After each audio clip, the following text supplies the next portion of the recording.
서울의 중심엔 600년 고도의 상징인 경복궁이 있다. 경복궁은 조선시대에 만들어진 5개의 궁 가운데 첫 번째로 창건된 조선 왕조의 정궁이다. 하루 10,000명이 넘는 방문객이 찾아올 만큼 명실상부 서울을 대표하는 문화유산. 이 경복궁을 중심에 둔 양쪽 마을을 북촌과 서촌이라고 부른다. 닮은 듯 다른 모습의 두 마을. 이곳에 서울의 맛, 한국의 맛이 있다. 맛깔스러운 가정식, 정성 어린 잔치상, 마음속까지 뜨끈해지는 국물 요리. 그 다양한 맛이 공존하는 서울. 매력적인 서울로 초대한다.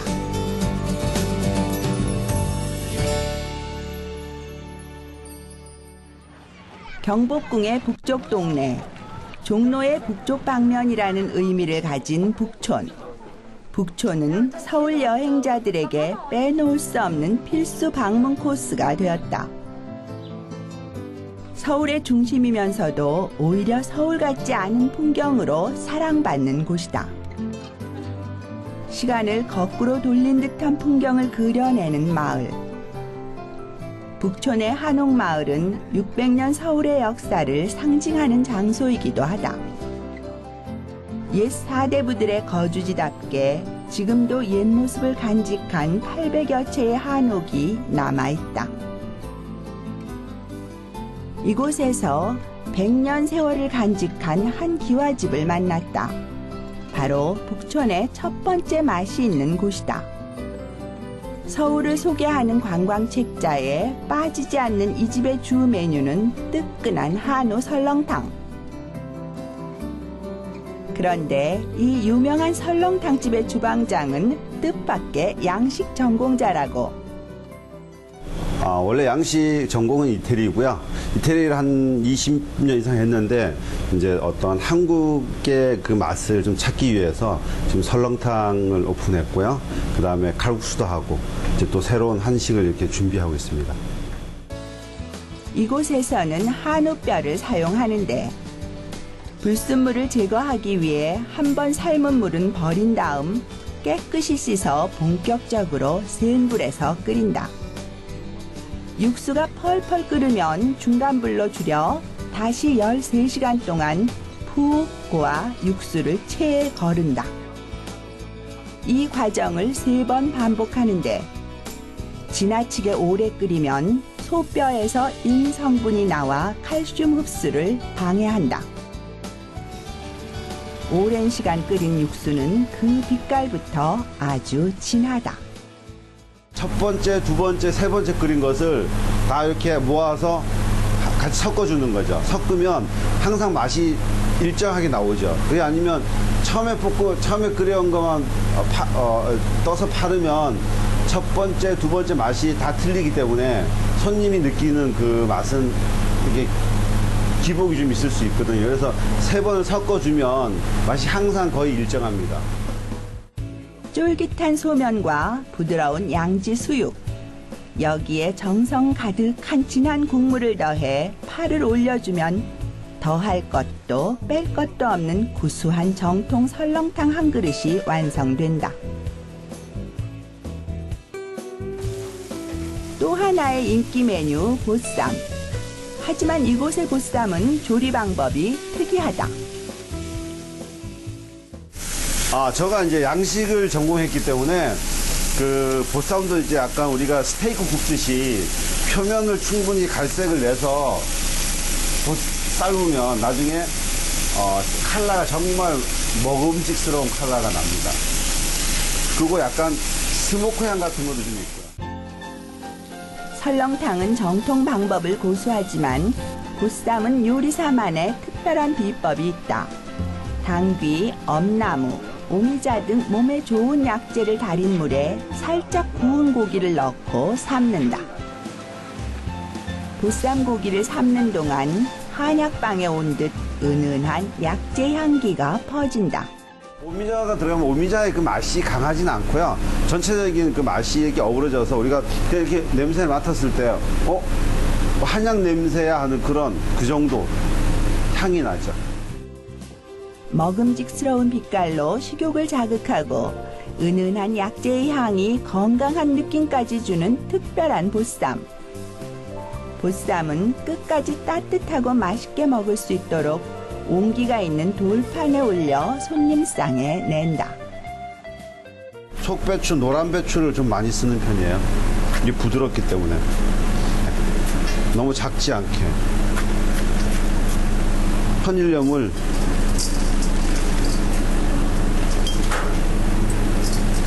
길게는 뭐 한 2시간, 소금 양이 작게 들어가면 한 2시간 절여도 되고, 그 다음에 양념장을 넣어서 이렇게 버무려 주면 되는 겁니다. 풋풋하고 생생한 맛의 겉절이. 매실액을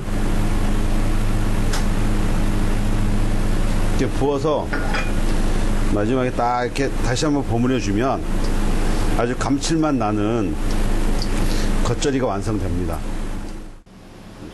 설렁탕과 짝을 이루는 겉절이 역시 좋은 재료로 기본 조리법에 충실하게 담근다. 겉절이를 직접 안 하면 뭐 김장 배추 담듯이 포기 김치를 담아야 되고요. 근데 그 하나가 이제 발효된 깍두기가 나가기 때문에 이거 같은 경우는 약간 살아있는 겉절이. 소박한 반찬과 보쌈. 반가운 친구가 찾아오면 내줄 것 같은 그런 밥상이다. 가난한 시절의 설렁탕은 보양식이었다. 몇 날 며칠 푹 고아 만든 진한 국물에 갓 버무린 겉절이라면 말이 필요 없다. 설렁탕과 보쌈. 가장 대중적이면서도 사람들의 입맛을 만족시키긴 쉽지 않은 음식이지만 누구도 실망하지 않을 맛을 내는 것이 요리를 하는 사람의 바람이다. 현장에서 가장 오랫동안 요리하는 셰프가 되는 게 나의 목표 철학이고요.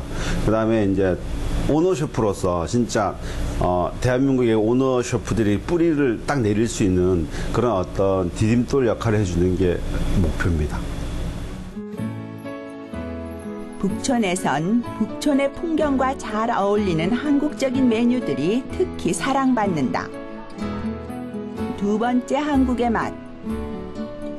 식사 시간이면 한참을 기다려야 할 만큼 입소문을 탄 곳이다. 설렁탕만큼이나 재료의 정직한 맛으로 승부를 하는 음식. 언제 먹어도 부담 없고 건강한 음식. 조리법도 다양하고 그냥 먹어도 맛있는 두부가 그 주인공이다. 이곳에선 매일 두부를 직접 만들어 쓰는데 이것이 바로 손님들의 발길이 끊이지 않는 이유다. 저희는 전라도 영광에서 그 올라온 그 소금 염전에서 빠진 그 천연 간수를 사용하고 있어서요.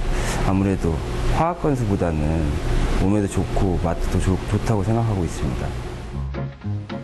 콩은 전날에 미리 불려두었다가 콩을 불린 물을 섞어가며 갈아준다. 이렇게 간 콩에 2배 분량의 물을 넣고 1시간 동안 천천히 저어가며 끓인다. 이제 두부가 다 끓어서 이제 내릴 건데요. 이 자루 안으로 들어가는 게 비지 걸러내는 작업을 할 거예요. 제가 이 비지를 짜는 작업을 이제 해야 되니까 이제 내리겠습니다. 물을 거르고 나면 남는 것이 바로 비지. 이 상태의 콩물은 가장 건강한 두유다. 그냥 마셔도 좋은 뽀얀 콩물로 부드럽고 신선한 두부를 만든다. 비지 안에 있는 콩물을 빼는 작업을 하고 있습니다. 진하고 고소한 두부를 얻으려면 비지에 남는 것 없이 콩물을 잘 빼내야 한다. 힘이 가장 많이 드는 작업이다. 이게 이제 염전에서 떠온 이제 간수 원액입니다. 근데 원액에다가 농도에 맞게끔 여기 희석시켜 놓은 거예요. 근데 그 염도는 보통 한 7도에서 10도 정도로 맞춰서 하시면 되거든요. 저는 7도로 맞춰서 하고 있습니다. 염전에서 직접 받아 쓰고 있는 간수 원액. 맑은 물을 섞어 저염으로 두부를 만드는데 콩물에 간수를 직접 붓지 않고 주걱으로 흘려가며 살살 젓는다. 곳곳을 살짝씩만 이렇게 가루가 되지 않게 조심스럽게 이렇게 해주면 안 엉겨있던 부분들이 다 엉기는 걸 보실 수 있으실 거예요. 간수를 붓고 10분 정도 지나 막 응고되기 시작하는 두부가 바로 순두부다. 오늘 점심에 쓸 순두부 양을 조심해서 이렇게 순두부는 이렇게 몽글몽글 많이 순두부의 반은 먼저 건져두고 나머지는 두부를 만든다. 그 순두부를 면보에다가 부어서 물을 빼주면 이제 두부가 완성되는데요. 억지로 눌러서 빼면 점도가 더 세지기 때문에 좀 덜 부드러울 것 같아서 저는 그냥 이대로 자연스럽게 빠지도록 이제 하고 있습니다. 몽글몽글한 질감이 살아있는 부드러운 두부. 모든 메뉴의 중심엔 이 두부가 있다. 저희 메뉴에 있는 것 중에 두부 한 접시라고 있는데 그걸 추천한 이유는 시중에서 파는 두부랑 확연히 차이가 나는 것도 있고 아무래도 금방 만든 걸 따뜻하게 드실 수 있는 가장 좋은 메뉴라고 생각합니다. 두부를 이용한 다양한 음식이 있지만 그 맛을 제대로 느끼려면 간 만들어 따뜻한 두부와 김치가 제격이다. 그리고 또 다른 인기 메뉴 오징어 보쌈. 탄 오징어와 고소한 수육을 부드러운 두부와 함께 싸먹는 음식이다. 요즘 두부는 흔한 음식 중 하나다. 언제든 가까운 가게나 대형 마트에서 조리법에 맞는 원하는 크기의 두부를 손쉽게 구할 수 있다. 하지만 천연 간수를 넣어 손으로 직접 만드는 진짜 손두부와는 비교할 바가 아니다. 옛날 방식으로 만든 두부만 있으면 어떻게 요리를 한다 해도 그 맛이 좋을 수밖에 없다. 진짜 두부의 맛, 자연이 주는 것 이외엔 넣지 않은 옛맛 그대로의 두부 맛을 즐길 수 있다. 으리으리한 사대부가의 한옥들이 남아있는 북촌과는 달리 서촌은 소박하고 정겨운 풍경들이 골목을 채우고 있다. 지금의 서촌은 지나간 추억의 풍경을 찾는 사람들로 붐빈다. 꾸미지 않은 듯 멋스러운 가게들의 창문 너머 시간이 만든 이야기들이 고스란히 쌓여 있다. 자연스러운 멋과 낭만을 즐기기 위해 이곳을 찾은 사람들조차 그대로 서촌의 풍경이 된다. 음식점도 유행에 따라 생겨나고 사라지기를 수없이 반복하는 요즘. 오랜 시간 단골과의 의리를 지키는 토박이 식당이 많은 곳이기도 하다. 그런 서촌의 감성을 담은 한 식당.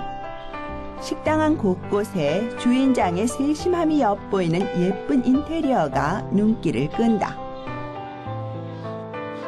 싱그러운 분위기 속에 고소한 냄새가 퍼지는데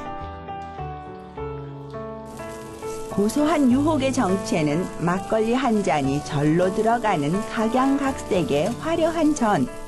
저는 총 20가지예요. 전에 종류 뭐있어요? 지금 하시는 거는? 예, 모듬전, 꼬막전, 녹두전, 옥수수전, 그다음에 지미채전 이렇게 등 여러 가지 있습니다. 제일 인기 많은 게 뭐예요? 제일 인기 많은 거는 모듬전에다가 꼬막전이고요. 육전이 인기가 많습니다. 전은 미리 만들어두지 않고 주문을 받으면 그때그때 부쳐낸다. 여기는 그냥 홍두깨살이라고 얘기해야 돼요. 토실토실한 꼬막살은 살짝 데쳐서 준비하는데 보통 간편하게 사용하는 부침용 가루를 쓰지 않고 밀가루와 찹쌀가루에 달걀을 섞어 반죽을 만든다. 이 반죽의 비율을 잘 맞춰야 제대로 맛을 낼 수가 있다. 전을 바로 만들다 보니 전 부치는 손은 늘 분주하다. 전이 익으면서 내는 소리와 고소한 냄새, 전 부치는 모습까지 그대로 식당의 맛있는 풍경이 된다. 전을 부치는 솜씨도 예사롭지 않다. 전은 맛 못지않게 탐스러운 모양새도 중요한 음식. 대충 떠넣은 것 같아도 노릇하고 예쁘게 모양이 잡힌다. 전은 뜨거울 때 먹어야 맛있다. 팬에서 바로 꺼내 별다른 장식 없이 그대로 전의 모양이 돋보이게 담는다. 2개 다 안 담을게. 8개. 꼬막전과 함께 가장 많이 팔리는 전은 바로 육전. 얇게 썬 소고기에 달걀을 입혀 가볍게 부친다. 기름을 둘러 붙이기 때문에 소고기 자체는 기름이 적은 부위를 사용한다. 10여 가지가 넘는 전마다 굽는 시간과 방법이 모두 다른 만큼 재료의 성질에 집중해야 맛과 모양 모두 좋게 완성할 수 있다. 밀가루랑 찹쌀이랑 네. 같이 샀잖아요. 네, 그건 그게 비법이에요. 우리 사장님이 가르쳐 주신 대로. 전이 은근히 모양 내기가 어렵잖아요. 네, 그러니까 처음에는 어려운데 나중에는 자꾸 붙이다 보면은 이쁘게 붙여지거든요. 노릇하고 참하게 구운 전 한 접시면 그곳이 어디라도 잔치상을 받은 기분을 느낄 수 있다. 입맛에 맞는 전을 골라 먹는 즐거움도 있고 따뜻한 전에 시원한 막걸리를 곁들이는 행복도 있다. 먼 길 가던 나그네가 주막에서 쉬어가듯 지친 일상에서 잠시나마 맛있는 음식으로 위로받고 싶은 사람들이 이 고소하고 노릇한 전을 찾는다. 이곳에는 기름진 전과 꼭 같이 먹게 된다는 특별 메뉴도 있다. 오이, 사과, 양배추, 상추 등 각종 신선한 채소와 살짝 데친 꼬막, 그리고 손수 만드는 천연 조미료를 쓴다. 뭐 매실액도 있고 무화과도 있고 그다음에 산약초 그렇게 있습니다. 매실청 어디에 쓰여요? 매실청 주로요 무침용에 많이 쓰고 주로 음식에 많이 쓰고요 무칠 때 많이 써요 우리. 예, 꼬막 무침이나 이렇게 고기 젤 때. 준비된 재료에 직접 담근 매실청과 고추장, 식초를 넣어 새콤달콤한 꼬막 무침을 만드는데 화학 조미료를 쓰지 않아 맛이 깔끔하고 자연스럽다. 채소의 숨이 죽지 않도록 살살 버무린다. 고추장 양념에 버무린 채소가 느끼함을 잡아주고 싱싱한 식감이 좋아 기름진 전과 찰떡궁합을 이루는 쫄깃한 꼬막 무침이다. 해가 지고 저녁이 되면 하루의 고단함을 털어내려는 사람들로 골목이 붐빈다. 남녀노소 누구나 좋아하는 음식. 갖가지 고소한 전 한 접시로 배를 채우고 마음을 채운다. 시끄러운 음악 소리도 화려한 조명도 없다. 함께한 사람과 나눠 먹는 음식에만 집중할 수 있는 분위기. 이 편안한 분위기에 이야기와 웃음은 끊이질 않고 유난히 길게 느껴지는 서촌의 밤이 깊어간다. 오늘 소개를 취미로 왔는데 되게 괜찮은 것 같아서 앞으로 단골이 될 것 같습니다. 하루를 이제 끝내는니까 그런 의미도 있고 이제 식사 함께 하면서 이제 원래 반주 많이 하니까 그때 막걸리 가는데 반주하기에는 되게 뭐 소주나 이런 거에 비해서 알코올이 세지도 않으니까 먹기도 편하고 다른 이렇게 전통적인 음식들이랑 식사 겸 먹기 편한 것들이 많아서 막걸리랑 어울리는 안주들을 많이 찾는 것 같아요. 일단 서촌이 요새 최근 뜨고 있어서 아직까지 사람이 많지 않고요. 강남이나 이런 데보다 좀 조용하고 또 아직 약간 요새 되게 프랜차이즈나 이런 게 많은데 아직까지는 개인 영업하시는 분들이 많아서 좀 많이 알려지지 않고 숨은 맛집 이런 느낌이라서 자주 오는 것 같습니다.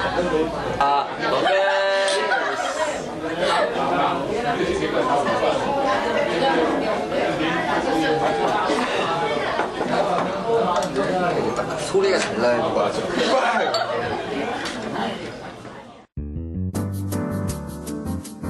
경복궁을 가운데에 둔 두 동네. 지극히 한국적이면서도 세련된 멋이 있는 곳. 북촌이 역사와 전통을 간직한 살아있는 박물관이라면 서촌은 우리네 살았던 세월이 그대로 묻어나는 정감 어린 흑백 사진 같은 곳이다. 이 가을 사람 향기 가득한 서울에서 시간 여행을 떠나보자.